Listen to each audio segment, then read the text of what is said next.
Olá, você já ouviu falar em ozonioterapia?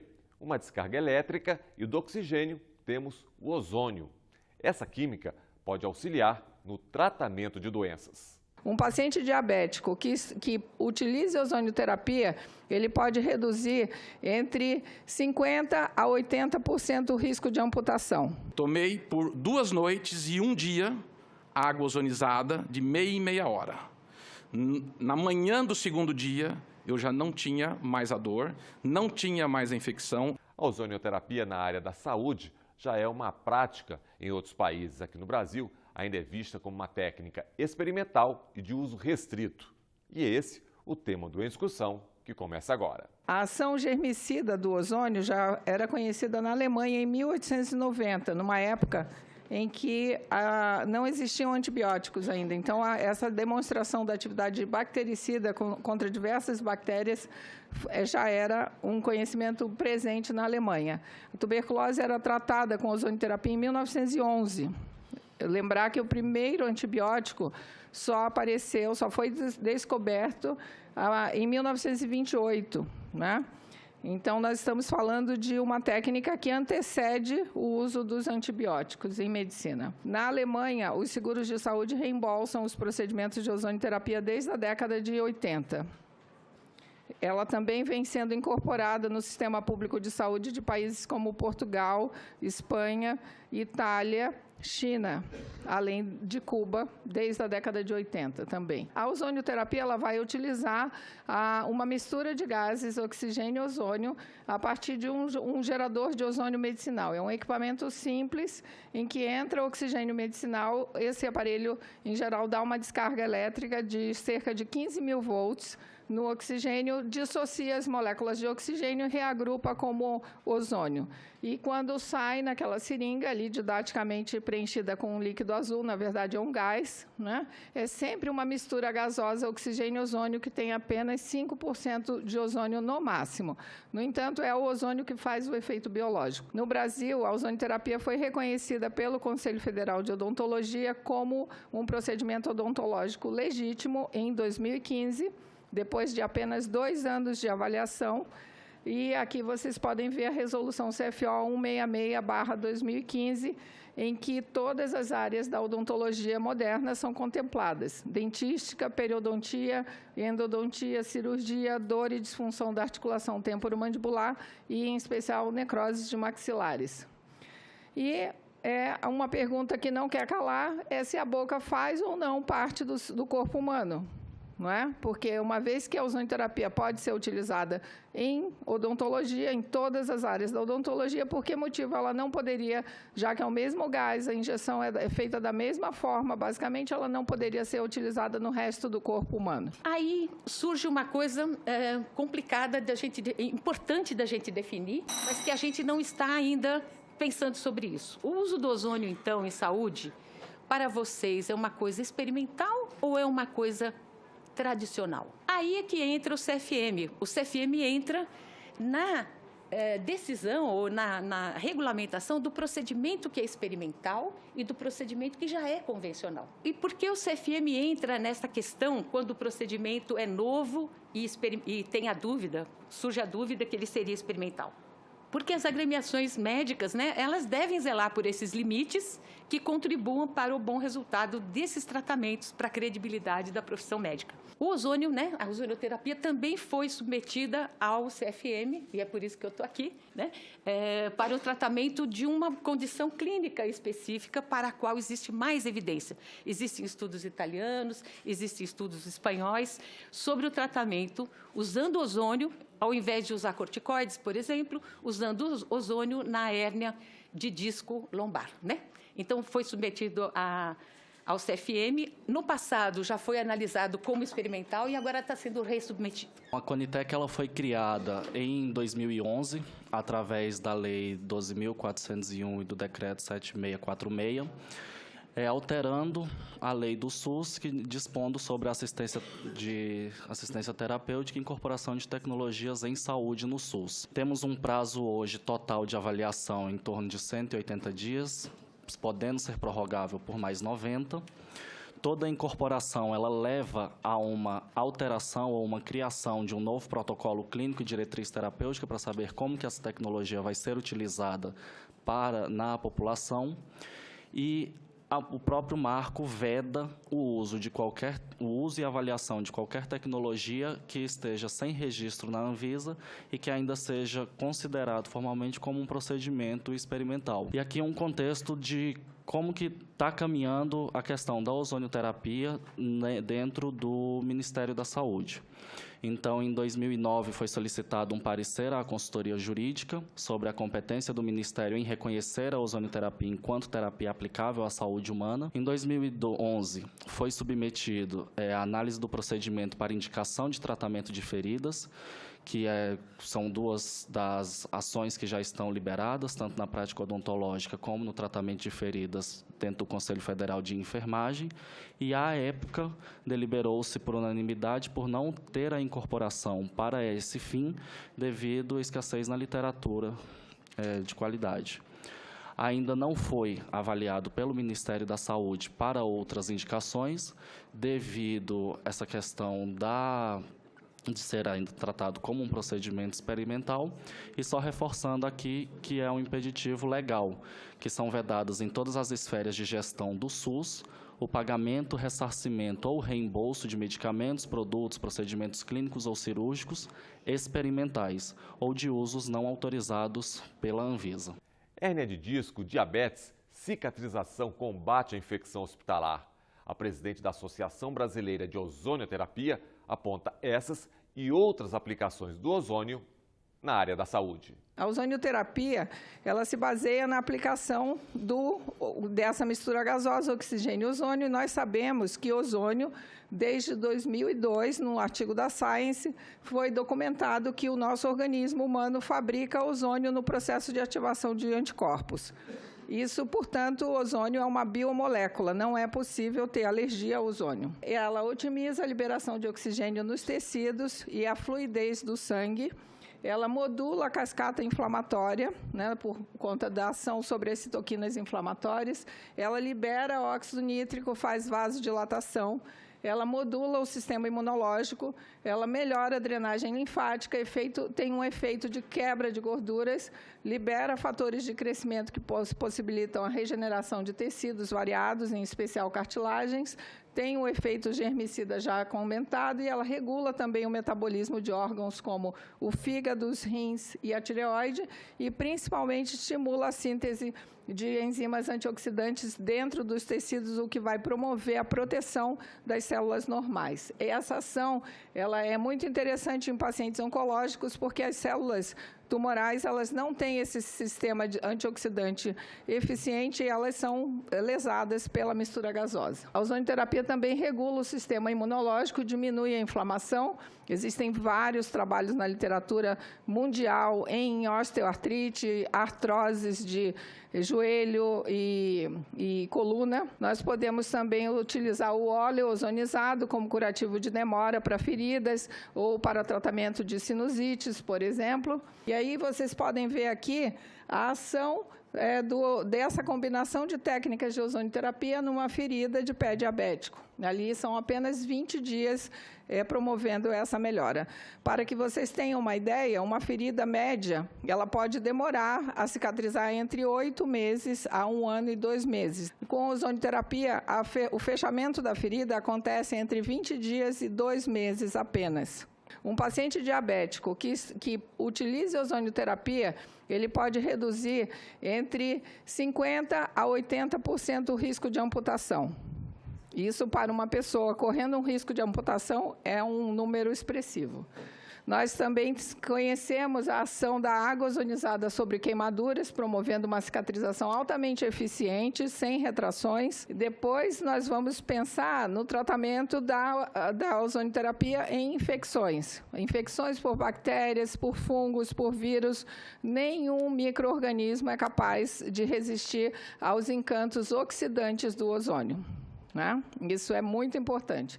No momento em que nós vivemos já uma ameaça de infecções hospitalares por superbactérias resistentes a todos os antibióticos. A ozonioterapia se coloca como uma técnica muito importante no controle dessas infecções. Mais recentemente, tem-se visto a aplicação da ozonioterapia para tratamento de autismo. E o que se vê, o efeito mais exuberante é o retorno da fala dessas crianças. Crianças que não falavam, que nunca falaram e, eventualmente, começam a falar depois de 3 a 4 semanas de aplicação por insuflação retal de ozônio. E, por último, uma área emergente é o tratamento de câncer com ozonioterapia. Então, o que se sabe já, publicado na literatura norte-americana, são as complicações de radioterapia sendo minimizadas, os efeitos colaterais da quimioterapia também minimizados.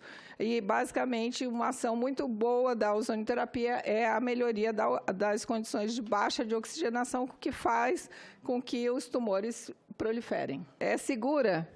Nós sabemos que, a partir da Sociedade Alemã de Ozonioterapia, 5.600.000 tratamentos, 40 casos de efeitos colaterais mínimos, apenas 6 óbitos na literatura.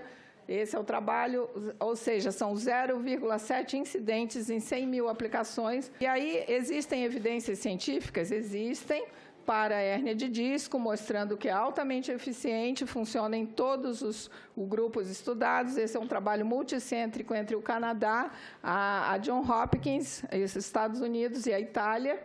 No Brasil também existe revisão sistemática em coluna, mostrando a aplicação em dor lombar, em dores em geral. O Senado aprovou o projeto de lei que autoriza a ozonioterapia em todo o Brasil em caráter complementar. Agora, a análise está com os deputados. Neste bloco, testemunhos de quem fez uso da técnica e recomenda. Em 2012, em junho de 2012, eu fui diagnosticado com câncer de esôfago na parede externa do esôfago, numa região chamada mediastino, com comprometimento de pulmão e traqueia, estágio 4, inoperável. Tive o privilégio, infelizmente concedido a poucos no Brasil, tive o privilégio de me tratar no Hospital Sírio-Libanês, com as melhores equipes médicas no tratamento particular, e fiz o tratamento convencional proposto, quimio e radioterapia, antes de uma possível cirurgia. Fiz o tratamento todo, fiquei extremamente debilitado. Somente quem já fez quimioterapia deitado numa cama de hospital sabe o quanto dói na alma, não é que dói no corpo. Fiz todo o tratamento e, ao final do tratamento, como já era a previsão médica, terminei internado, não pelos tumores em si ou pelo tumor, mas por uma simples infecção de um fungo no esôfago chamado Candida albicans. No 11º dia, o médico me deu alta, dizendo que, se eu ficasse no hospital, o protocolo, num caso como esse, é alimentação enteral. A alimentação enteral é um dos maiores focos de infecção hospitalar que existe. Bom, fui para casa, perguntei a ele, é para eu morrer em casa? Ele falou, não, é para você não morrer no hospital. Então, já foi um grande alívio. Fui para casa. Naquele dia à noite, eu já conhecia uma médica que tratava com ozonioterapia. Ela me deu água ozonizada. Tomei por 2 noites e 1 dia água ozonizada de meia em meia hora. Na manhã do 2º dia, eu já não tinha mais a dor, não tinha mais a infecção e eu consegui, após 11 dias, me alimentar. Fiz o tratamento em casa, porque eu não tinha condições de me locomover, com ozonioterapia retal, com autohemoterapia menor e, quando era possível, o acesso venoso à autohemoterapia maior. Fiz por 42 dias, descansei mais uns 10 dias na minha casa e, ao final, então, de 60 dias após a última radioterapia, eu fui fazer os exames pré-operatórios. E, para a surpresa dos médicos, existia apenas uma cicatriz e o PET-scan não apontava nenhum tipo de atividade celular cancerígena. Há 20 anos, eu era dono de uma voz bonita, não sou mais, e com uso intenso nas cordas vocais. Fui perdendo a intensidade dela. Submeti-me a uma cirurgia na França, 2 nos Estados Unidos e 2 no Einstein, aqui no Brasil. E, confesso, não encontrei a cura devida. Doutora Emília se propôs a fazer um trabalho com ozônio e tentar, pelo menos, estabilizá-la. E a experiência, para mim, obteve sucesso.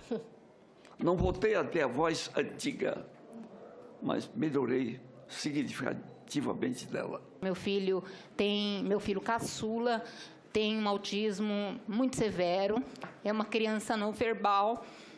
E na 19ª, desculpe, senhores, mas na 19ª sessão de ozonoterapia, meu filho nunca tinha falado papai. Ele se dirigiu até o meu marido e, sem ninguém provocar absolutamente nada, ele falou papai. A ozonoterapia trouxe para ele uma melhora no trato intestinal, né? Uma criança que tem um trato intestinal mais efetivo. Diminuiu as situações de neuroinflamações que eram muito clássicas no quadro dele. Melhorou e modulou a questão da imunidade, que é fundamental. Crianças com autismo têm uma dificuldade muito grande de controlar essas questões imunológicas. E todas as pessoas iam comentando o que estava fazendo, o que estava acontecendo, porque ele estava mais apto à vida. Ou seja, ele estava mais atento, ele estava olhando mais, ele estava melhor enquanto pessoa com saúde. E depois que eu disse para eles o que eles estavam fazendo, a angústia ainda é maior. Porque as pessoas perguntam, nossa, eu conheço alguém, mas como você faz? Eu faço, mas a ozonoterapia não está regulamentada perante a classe médica. Isso causa uma angústia muito grande. Os 3 depoimentos são depoimentos muito contundentes para nós que não tínhamos aqui a informação sobre o que é o tratamento. Ainda sabemos muito pouco do tratamento, mas já sabemos muita coisa, que é que ele dá resultados por uma gama grande de problemas variados. Testemunhos, aplicações diversas, mas a ozonoterapia não é uma unanimidade. Longe disso. Acompanhe. Em relação às barreiras que nós vivemos nesses 11 anos, primeiro, começamos com a questão da não definição de competências. A Associação Brasileira de Ozonoterapia batia de porta em porta, tentando demonstrar a eficiência e toda a história, né? Os antecedentes positivos da ozonoterapia nos outros países. E, infelizmente, acontecia. O Conselho Federal de Medicina dizia, isso se trata de tecnologia de saúde, deve ser avaliado pela Anvisa. Aí nós apresentávamos os documentos para a Anvisa dizia, olha, isso tem que ser visto pelo Ministério da Saúde e pelo Conselho Federal de Medicina, pois se trata de procedimento médico e precisa de uma resolução do CFM sobre a prática. Infelizmente, nunca houve isenção por parte do Conselho Federal de Medicina em relação à avaliação dessa técnica. É inaceitável esse tipo de tratamento que a ozonoterapia recebeu no Brasil ao longo desses quase 12 anos. Em ofício encaminhado a esta comissão, a Sociedade Brasileira de Reumatologia afirmou que não há evidências que indique a eficácia ou segurança do uso da ozonoterapia para o tratamento da artrite reumatoide. Essa afirmação tem procedência? A Sociedade Brasileira de Reumatologia também será questionada. Quase a totalidade dos seus membros apresentam conflitos de interesse pesados com a indústria farmacêutica e o custo de um único paciente para o SUS de artrite reumatoide chega a R$26 mil por ano. O mesmo cálculo foi feito pela doutora Celina Ramalho, economista da Fundação Getúlio Vargas, e esse custo não chega nem a 10% usado com ozonoterapia. Hoje em dia já começa a haver estudos sobre ozônio em algumas indicações especiais, né? E por aí o CFM pode analisar para aquela indicação especial, no caso a hérnia de disco foi a que foi escolhida pela própria associação, como sendo a que tem mais evidências, e, portanto, é nesse ponto que nós vamos poder avaliar que estudos existem e se a gente já pode dizer que o tratamento com ozônio é superior, é inferior, ou ele é parelho com os tratamentos que hoje se fazem para a mesma indicação clínica. A hérnia de disco hoje é tratada com infiltração por corticoide, infiltração por anestésico, por colagenase, então, por alguns produtos de comércio. Nós podemos usar o ozônio também? Ele tem a mesma eficácia? Ele tem a mesma segurança ou mais segurança? Então, é isso que precisa ser estudado. A ozonioterapia é o Sistema Único de Saúde, economia no SUS. A ozonioterapia na prática, o posicionamento do Ministério da Saúde e do Conselho Federal de Medicina. É importante que a gente deixe claro, a ozonioterapia é uma medicina tradicional. Ela tem 200 anos, é uma medicina que se aplica antes mesmo de que se fizessem estudos de eficácia e segurança, estudos randomizados, ela precede a isso tudo. Então, eu vejo 2 caminhos para o ozônio. A ozônio para ser feita na rede básica, para um atendimento larga escala, para profissionais, não só médicos, mas também médicos, mas principalmente auxiliares de enfermagem, enfermeiros, fisioterapeutas, toda a gama de profissionais, e um procedimento médico. Então, é aí que o CFM entra, ele não dá opinião e nem tem competência para dar quando é um tratamento de uma política pública de saúde interdisciplinar, né? E aí se vai analisar as evidências num ponto, numa indicação clínica tão carente de tratamentos que funcionam. As doenças da coluna são problema, né? As dores não passam, os remédios são insuficientes na sua ação e muitas vezes causam dependência e até outros problemas de eventos adversos. Então, é importante separar as coisas. Ozônio é uma medicina tradicional e, portanto, ela pode carecer de toda ela pode não apresentar toda essa gama de estudos clínicos que um remédio novo ou um procedimento novo, como eu expliquei aqui, uma cirurgia fetal, por exemplo, deveria apresentar. Hoje, para a avaliação do Ministério e incorporação dessa tecnologia para toda a população, nós dependemos de uma posição formal do CFM com relação à indicação. Indicações essas como que está sendo analisado para tratamento complementar de hérnia de disco. E aí que entraria no processo de incorporação, que aí nós não avaliamos a ozonioterapia como um todo. Seria um processo de análise para cada demanda, para cada procedimento em que ela é autorizada. Então, nós temos essa definição pelo CFM, seguindo um ciclo, seria a definição do uso, uma análise dessa tecnologia, a implementação dessa tecnologia e posterior monitoramento. O meu testemunho é acerca de uma pesquisa em economia da saúde que eu faço desde há 20 anos, na ocasião do meu mestrado e doutorado na Fundação Getúlio Vargas. Essas estatísticas comprovam que ocorreram melhoras expressivas em curto período de tempo nos pacientes ozonizados. Essa redução de custos chega a 20% ou até 80% com resultados efetivos. O custo do SUS do diabetes, agora nessa década, é de 6 bilhões anuais do orçamento público, dentro dos 115 bilhões aprovados esse ano para a orçamentação pública. Em 2030 serão 10 bilhões. Porém, com o uso de ozonioterapia, a restrição de custos que se conseguiu foi de que hoje esses 6 bilhões poderiam ser 5,1 bilhões para um princípio de implantação da ozonioterapia como procedimento regular. E dos 10 bilhões em 2030, nós poderemos cair para 8,5 bilhões para atendermos os diabéticos com o procedimento de ozonioterapia. A ozonioterapia é aplicável a 250 patologias, implica redução de custo de 20% a 80% por paciente, dependendo da patologia e da intensidade da doença.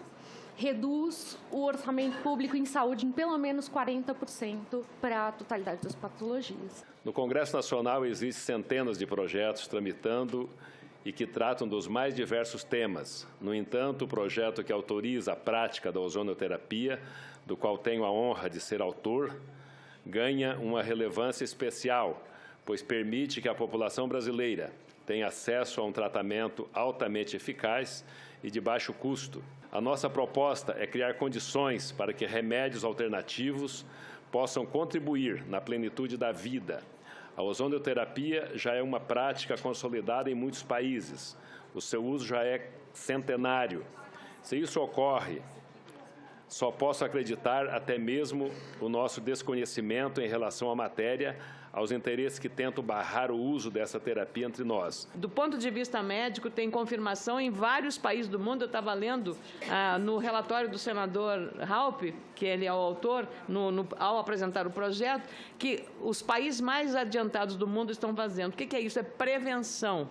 É um tratamento adicional àquilo que você faz, que é o próprio organismo reagindo e fazendo aquilo que o milagre da natureza faz no corpo humano. E o Em Discussão fica por aqui. Você também pode acessar o programa pelo endereço senado.leg.br/TV ou pelo nosso canal no YouTube. Participe, mande sua mensagem. Obrigado pela companhia e até o nosso próximo Em Discussão.